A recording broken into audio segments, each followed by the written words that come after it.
let me talk a little bit about some of the underlying economic issues. My own interest in this actually began when I was in the Clinton administration more than 20 years ago, where I tried to get many of the reforms that we're talking about here implemented. It was very clear to me at that time that the changes in the economy in the global economy that occurred meant that the international tax system that we had then was broken. And things have only gotten worse in the last 20 years. To me, the telling aspect of this was, think about, we were all talking about the virtues of globalization, the wonders of globalization, how goods move freely around the world. You think about this from the perspective of what was going on inside the United States. America had been an integrated economy for a long time, and goods go across state boundaries back and forth all the time. No one would ever in their right mind try to use what we call the transfer price system within the United States.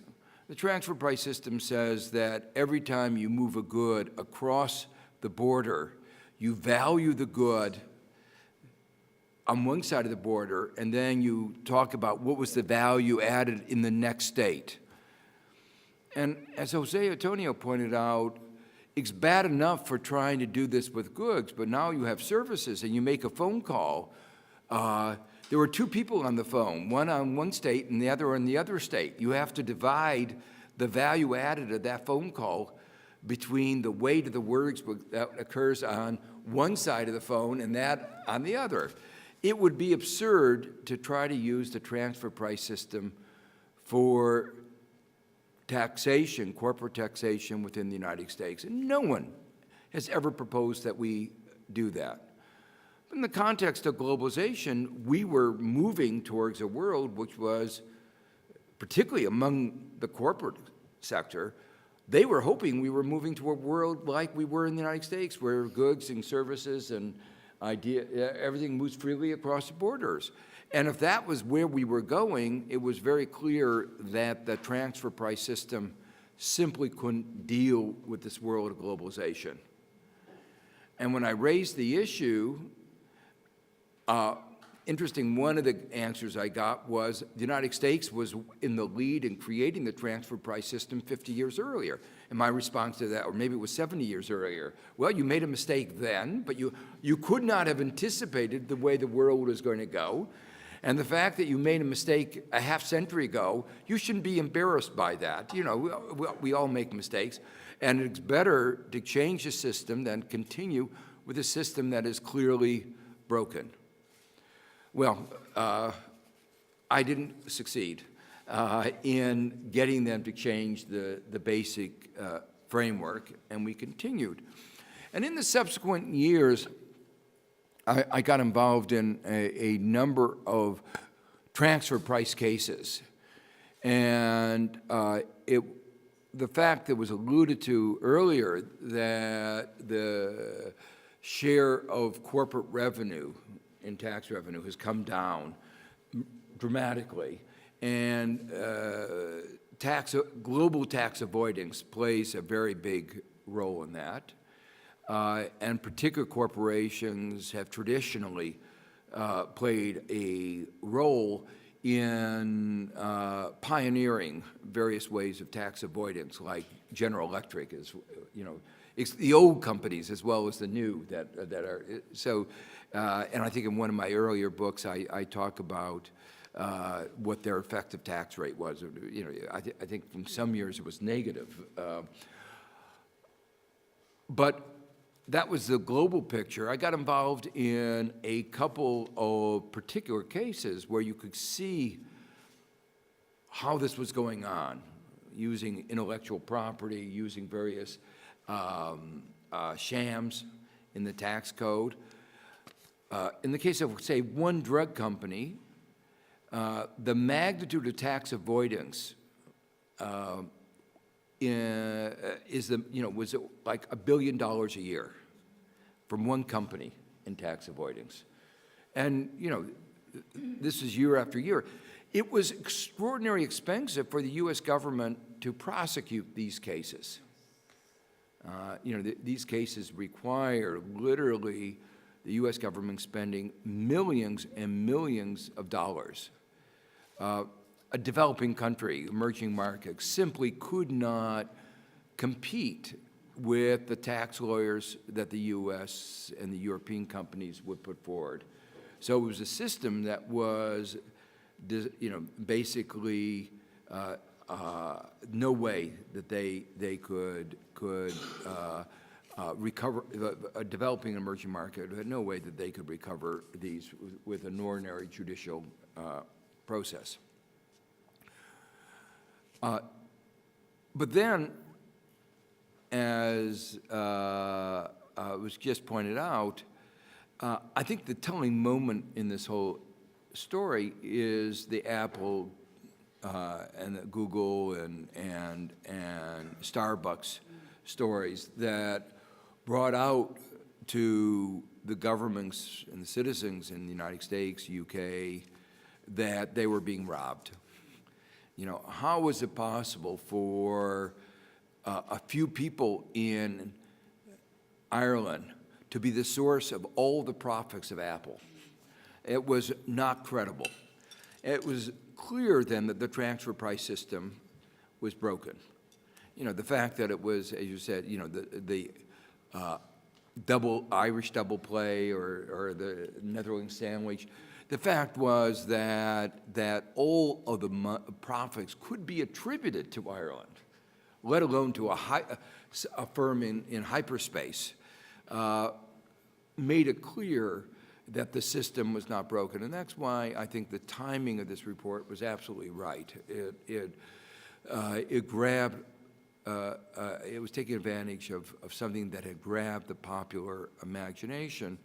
But what I want to emphasize is that the problems of the system having been broken were evident for a quarter century.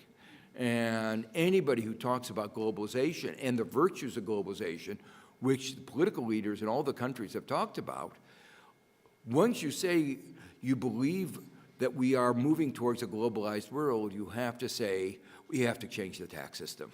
You cannot use the words globalization and the old tax system together. The old tax system simply can't work in a world of globalization. Now, the mechanisms by which this tax avoidance, and let me make it clear, the word here is avoidance because these are people operating within the law, admittedly a law that they have shaped. So they can say, well, we haven't broken the law. When the head of Apple went to Congress, he said, we have not broken the law. And the congressman should have said, yes, and you shaped the law, and you took advantage of every loophole in the law, and you are not paying your fair share of the taxes. How can you, you and Google are internet companies that exist because of the internet. If it were not for government investments in the technology, you would not exist as a company. So you are the beneficiaries of public investments.